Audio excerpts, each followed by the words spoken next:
Hey guys! Today I have another read aloud where we're going to practice making an inference. You've done a great job for those of you who have been able to share your work this week on making inferences on the stories we've read. Now remember, an inference is when you take the clues, which could be the words or pictures in the book, and you take what you know, and you put those together to figure out some things that the author might not tell you, but they want you to understand as part of the story. So today I'm going to read a book called Enemy Pie. You might have heard this one before. I'm going to stop a few times in the story to see if we can make an inference about something that's happening, and then I have a big question for the end.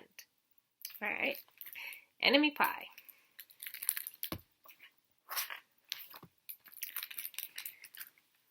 It should have been a perfect summer. My dad helped me build a treehouse in our backyard. My sister was at camp for 3 whole weeks, and I was on the best baseball team in town. It should have been a perfect summer, but it wasn't.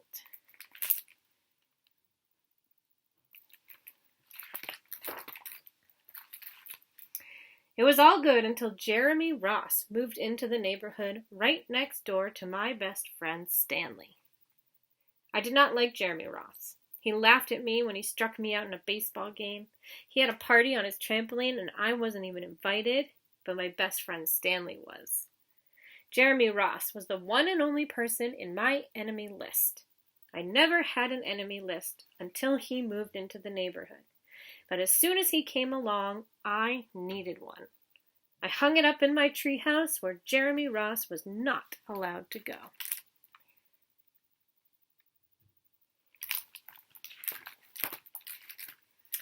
Dad understood stuff like enemies. He told me that when he was my age, he had enemies too. But he knew a way to get rid of them. I asked him to tell me how. Tell you how? I'll show you how, he said. He pulled a really old recipe book off the kitchen shelf. Inside there was a worn-out scrap of paper with faded writing. Dad held it up and squinted at it. Enemy pie, he said, satisfied.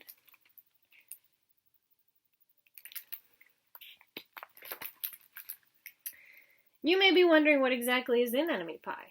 I was wondering too. But Dad said the recipe was so secret he couldn't even tell me. I decided it must be magic. I begged him to tell me something, anything. I will tell you this, he said. Enemy pie is the fastest known way to get rid of enemies. Now, of course, this got my mind working. What kinds of things, disgusting things, would I put into a pie for an enemy? I brought Dad some weeds from the garden, but he just shook his head.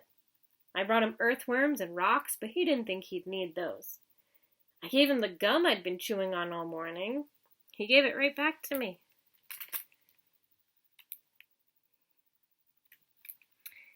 So before I turn the page, let's make an inference. I think that our main character here has an idea of what an enemy pie would be like. He's naming some pretty yucky things to put in it. Worms, rocks, weeds. What do you think his plan was if he was going to make the enemy pie?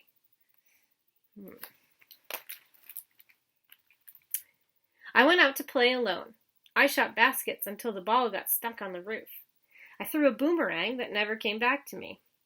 And all the while I listened to the sounds of my dad chopping and stirring and blending the ingredients of enemy pie. This could be a great summer after all. Enemy pie was going to be awful. I tried to imagine how horrible it must smell, or worse yet, what it would look like. But when I was in the backyard looking for ladybugs, I smelled something really, really, really good. And as far as I could tell, it was coming from our kitchen. I was a bit confused.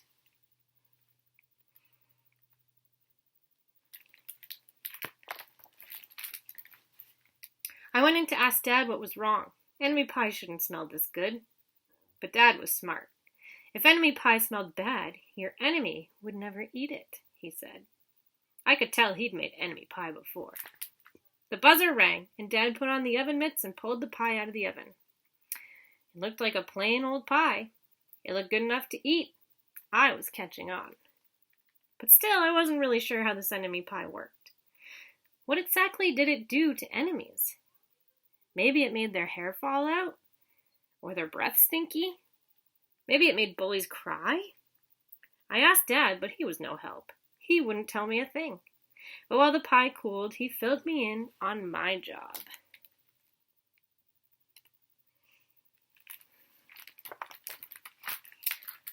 He talked quietly.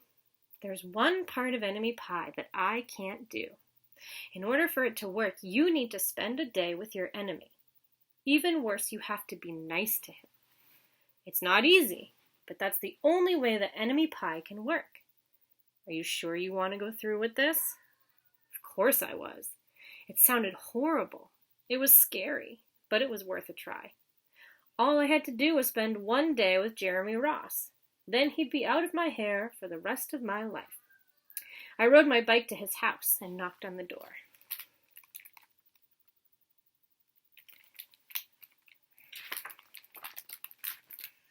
When Jeremy opened the door, he seemed surprised. He stood on the other side of the screen and looked at me, waiting for me to say something. I was nervous. "Can you play?" I asked. He looked confused. "I'll go ask my mom," he said. He came back with his shoes in his hand. His mom walked around the corner to say hello. "You boys stay out of trouble," she said, smiling.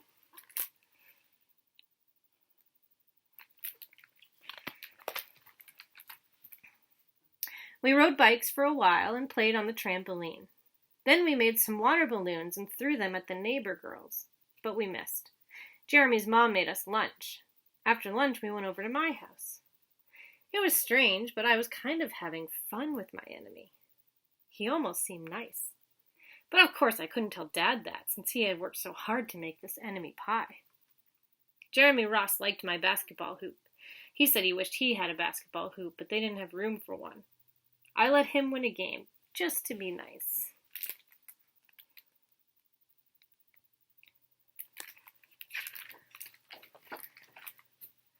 Jeremy Ross knew how to throw a boomerang. He threw it, and it came right back to him. I threw it, and it went over my house and into the backyard. When we climbed over the fence to find it, the first thing Jeremy noticed was my treehouse.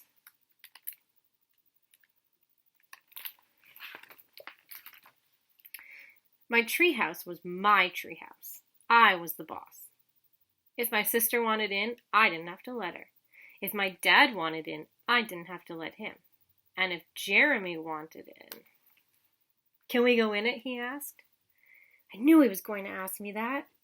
But he was the top person, the only person on my enemy list. And enemies aren't allowed in my treehouse. But he did teach me to throw a boomerang. And he did have me over for lunch. And he did let me play on his trampoline. He wasn't being a very good enemy. "Okay," I said, "but hold on."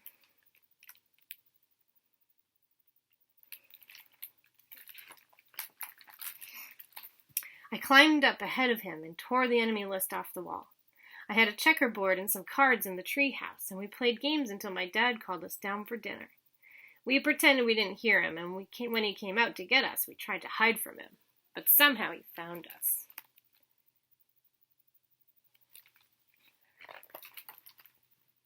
Dad made us macaroni and cheese for dinner, my favorite. It was Jeremy's favorite, too. Maybe Jeremy Ross wasn't so bad after all. I was beginning to think that maybe we should just forget about enemy pie. But sure enough, after dinner, Dad brought out the pie. I watched as he cut the pie into 8 thick slices. "Dad," I said, "sure is nice having a new friend in the neighborhood." I was trying to get his attention and trying to tell him that Jeremy Ross was no longer my enemy. But Dad only smiled and nodded. I think he thought I was pretending. Let's stop there for a second, make another inference. What do you think our character thinks might happen? They're about to have some enemy pie. And why is his dad still smiling? Do you think he realizes what the character is trying to tell him? Let's see. Dad dished up 3 plates side by side with big pieces of pie and giant scoops of ice cream. He passed one to me and one to Jeremy. "Wow," Jeremy said, looking at the pie. "My dad never makes pies like this." It was at this point that I panicked. I didn't want Jeremy to eat enemy pie. He was my friend. I couldn't let him eat it. Jeremy, don't eat it. It's bad pie. I think it's poisonous or something. Jeremy's fork stopped before reaching his mouth. He crumpled his eyebrows and looked at me funny.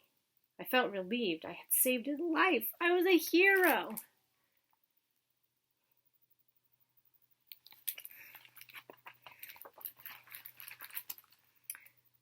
If it's so bad, Jeremy asked, then why has your dad already eaten half of it? I turned to look at my dad. Sure enough, he was eating enemy pie. Good stuff, he mumbled, through a mouthful. And that was all he said. I sat there watching them eat enemy pie for a few seconds. Dad was laughing, Jeremy was happily eating, and neither of them was losing any hair. It seemed safe enough, so I took a tiny taste. Enemy pie was delicious.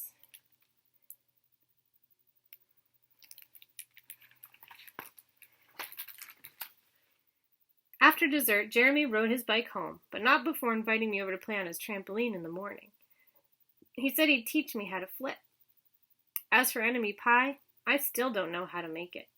I still wonder if enemies really do hate it, or if their hair falls out, or if their breath turns bad. But I don't know if I'll ever get an answer, because I just lost my best enemy. And then here's the picture on the end. I think those are his ingredients for an enemy pie. So here's my big question, the big inference to make from this story. When his dad was making enemy pie, do you think he put something special in the pie to make it so that Jeremy wouldn't be his enemy? Or do you think he had a different idea of how to make Jeremy not be an enemy anymore? I think there's a lot of clues you can take from the words and what you already know. And you could answer that question.